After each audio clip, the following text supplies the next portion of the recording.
আমি আমার ঠাকুরের সাথে, তিনি আমার সাথে যখন থাকেন আমার মনে হয় পৃথিবী আমার মুষ্টিতে আছে। আমি অনেক আনন্দে থাকি।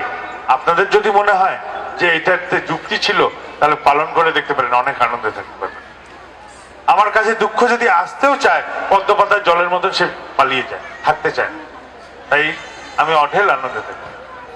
আমার অশ্লেষা নেই, মঘা নেই, রাহু নেই, কেতু নেই, শনি নেই, কিচ্ছু নেই। আমি সব কটাকে কান ধরে বের করে দিয়েছি আমার জীবন থেকে। তার কারণ হচ্ছে, একবার আমি এক জ্যোতিষীর কাছে কলকাতায়, আমার বউ গেছে বাজার করতে। তো বাজার করতে গেলে সহযোগিতা লাগবেই, বর এটা তো সহযোগিতা করার জন্যই জন্মেছে। তো ব্যাগটা বওয়ার জন্য আমি গেছি। তো মেয়েদের যদি বাজারে দোকানদার ভগবানও থাকেন তিনিও পছন্দ করিয়ে দিতে পারবেন না। মেয়েদের পছন্দ মেয়েরাই জানে, ছেলেরা বলতে পারে না। তো এরকমই ব্যাপার, তাদের পছন্দের সময় যাচ্ছে।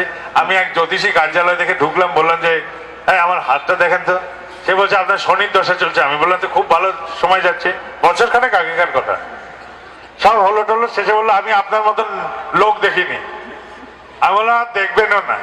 বছর খানেক বাদে কিছুদিন আগে, 1-2 বছরের মধ্যে আবার গেছিলাম। সেই লোকটাকে জিজ্ঞেস করে কি খবর, বললো বোম্বেতে একটা চেম্বার হয়েছে, বেনারসেও চেম্বার করছি। আমি বললাম দেখেছেন তো আমার হাতের মহিমা, ছুলেন আপনি, আপনার উন্নতি হয়ে গেল। তা আমি বললাম এই কথা। তা আমি তো ঠাকুরের মানুষ, আমি একটাই বিশ্বাসী, কিং করবে গ্রহে সর্বাজস্য কেন্দ্রে বৃহস্পতি। যার জীবন কেন্দ্রে গুরু আছেন তার আর এইসব গ্রহটর কিছু ধার ধারতে হয় না। আমার খুব পিপাসা পেয়েছে। পিপাসা যখন পেয়েছে, এখানে একটা বোতলে জল আছে, পরিশ্রুত জল, আর দূরে চাপাকল আছে। আমি এটা থেকে জল খাবো না দূরে গিয়ে চাপাকলে খাবো? আমি তো এটা থেকে খাবো। কেউ কেউ থাকতে পারে চাপাকলে গিয়েও খেতে পারে, কিন্তু আমি এই পরিশ্রুত জল এটাই আমি পান করবো।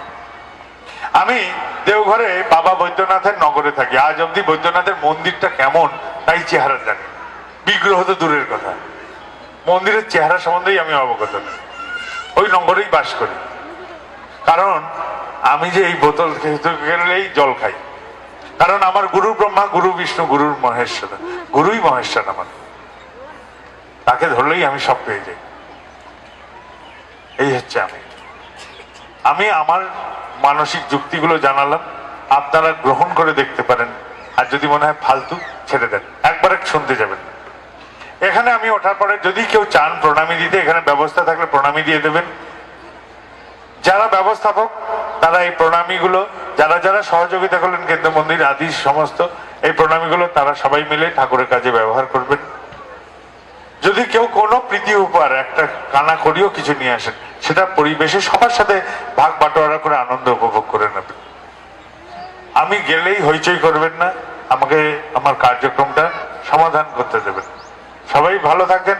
আপনারা যারা এসে চলে গেলেন তাদের জন্য আমার প্রার্থনা রইল, যারা আসতে পারেননি সকলের জন্য আমি প্রার্থনা করি পরম পিতার রাতুল চরণে, তারা সবাই ভালো থাকুন, সবাই জয়যুক্ত থাকুন। জয় গুরু।